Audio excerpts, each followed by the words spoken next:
नमस्कार, मैं हूं आपके साथ अर्जुन खजूरिया और आपका स्वागत है एसडीवी न्यूज पर। केंद्रीय कानून मंत्री किरण रिजिजू ने कांग्रेस नेता और वायनाड से सांसद राहुल गांधी पर हमला बोला है। लगातार राहुल गांधी के बयानों पर इस समय राजनीति चल रही है। संसद के बजट सत्र के दूसरे चरण के चौथे दिन की कार्यवाही भी शुरू होने से ठीक पहले रिजिजू राहुल गांधी पर बरसते हुए दिखे। हालांकि अगर बात की तो संसद के बजट सत्र के दूसरे फेज में जो चौथे दिन की कार्यवाही थी वो शुरू होते ही संसद को स्थगित करना पड़ा हंगामे के चलते।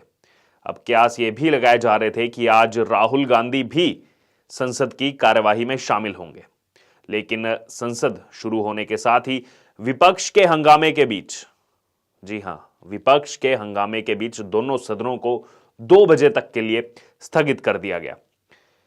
केंद्रीय कानून मंत्री किरण रिजिजू ने इससे पहले कहा कि राहुल गांधी ने विदेश में देश का अपमान किया है। राहुल गांधी ने लंदन में झूठ बोला है। कांग्रेस पार्टी को देश ने नकार दिया है। तो यहां पर अगर बात की जाए राहुल गांधी के वो बयान जो हैं उसको लेकर जो विवाद लगातार बना हुआ है वो है कि थमने का नाम नहीं ले रहा। भारतीय जनता पार्टी पूरी तरह से आक्रामक दिखाई दे रही है और राहुल गांधी से लगातार माफी मांगने की बात कर रही है। किरण रिजिजू ने आगे कहा कि जब देश की हित की बात आती है तो कोई चुप नहीं बैठ सकता है। राहुल गांधी या कांग्रेस नेता जो बोलते हैं वो उनकी मर्जी है, लेकिन देश को गाली देना और बदनाम करने का किसी को भी अधिकार नहीं है। फिर आगे उन्होंने कहा कि राहुल गांधी जो बोलते हैं उससे कांग्रेस पार्टी को ही नुकसान होता है। दरअसल अगर बात की जाए तो ना ही सिर्फ ये लंदन वाले बयान, राहुल गांधी इससे पहले भी लगातार अपने बयानों को लेकर के विवादों का सामना करते रहे हैं। चाहे फिर वो भारत जोड़ो यात्रा के दौरान उन्होंने जो बयान दिए या फिर उससे पहले लगातार जो बयान वो देते रहे हैं जनसभाओं में, उसमें भी कहीं ना कहीं ऐसी भाषा का उपयोग किया जाता है जो सवालों के घेरे में खड़ी रहती है।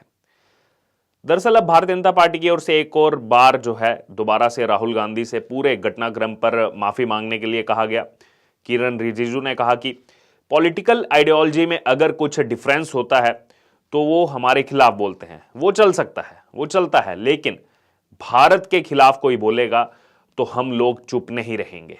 इसलिए यह बहुत क्लियर होना चाहिए कि राहुल गांधी को देश के सामने और साथ ही साथ लोकसभा में आकर माफी मांगनी ही होगी। तो यहां पर लगातार अगर बात की तो माफी मांगने की बात की जा रही है। किरण रिजिजू कह रहे हैं कि भारतीय जनता पार्टी के खिलाफ आप बोल सकते हैं, ये चलेगा, लेकिन आप कहीं ना कहीं बीजेपी और नरेंद्र मोदी को टारगेट करते करते देश के खिलाफ बोलने लगते हैं। किरण रिजिजू ने आरोप लगाया कि राहुल गांधी ने झूठ बोला कि उन्हें संसद में बोलने नहीं दिया गया। हालांकि राहुल गांधी अपनी इच्छा के अनुसार यात्रा करते हैं, तो वो कैसे बोल सकते हैं कि उन्हें बोलने नहीं दिया जाता है। किरण रिजिजू ने कहा कि संसद में सांसद होने के नाते राहुल गांधी वो संसद को शर्मसार कर रहे हैं। ये बेहद दुर्भाग्यपूर्ण है। उन्होंने आगे कहा कि सभी भारत विरोधी ताकतें एक ही भाषा बोलती हैं और राहुल गांधी भी उन्हीं की भाषा बोल रहे हैं। वहीं आगे राहुल गांधी के लिए किरण रिजिजू ने कहा कि मोदी देश की जनता के आशीर्वाद से प्रधानमंत्री बने हैं। 140 करोड़ भारतीयों के प्रतिनिधि की बात करना अस्वीकार्य है, जो राहुल गांधी के लिए उन्होंने कहा। दरअसल सोमवार से शुरू हुए संसद के बजट सत्र के दूसरे चरण की कार्यवाही में सत्ताधारी पार्टी भारतीय जनता पार्टी राहुल गांधी की ओर से माफी मांगने पर अड़ी हुई है और दूसरी तरफ राहुल गांधी के माफी मांगने को लेकर सोमवार को भी दोनों सदनों में हंगामा देखने को मिला था जब ये कार्यवाही शुरू हुई थी।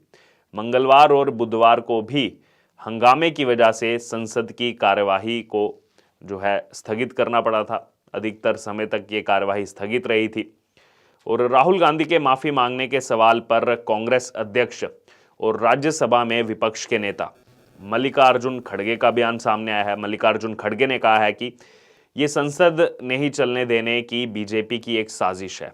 किसी तरह से अडानी मामले में जेपीसी जांच की हमारी मांग को नजरअंदाज किया जा रहा है।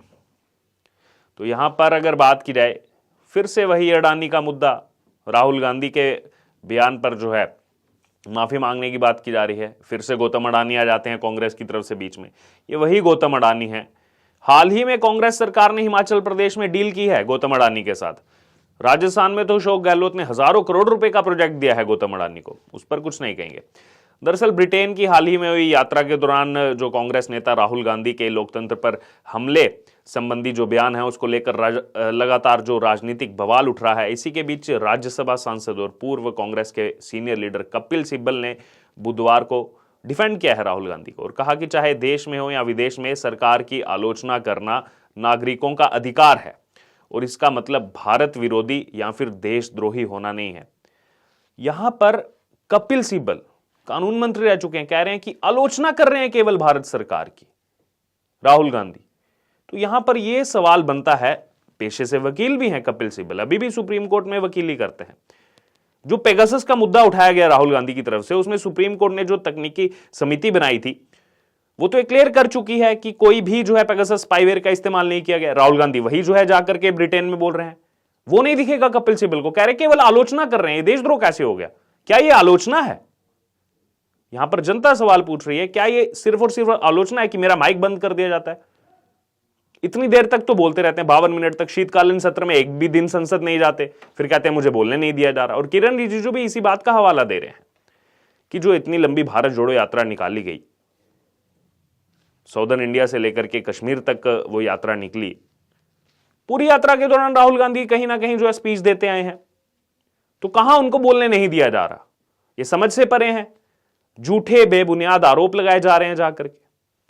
वहीं इसी बीच हरियाणा के कृषि मंत्री जेपी दलाल की भी राहुल गांधी की बयानबाजी पर जो है प्रतिक्रिया सामने आई है। पलटवार करते हुए उन्होंने राहुल गांधी के लिए कहा है कि तानाशाही अब नहीं, इंदिरा गांधी के राज में थी।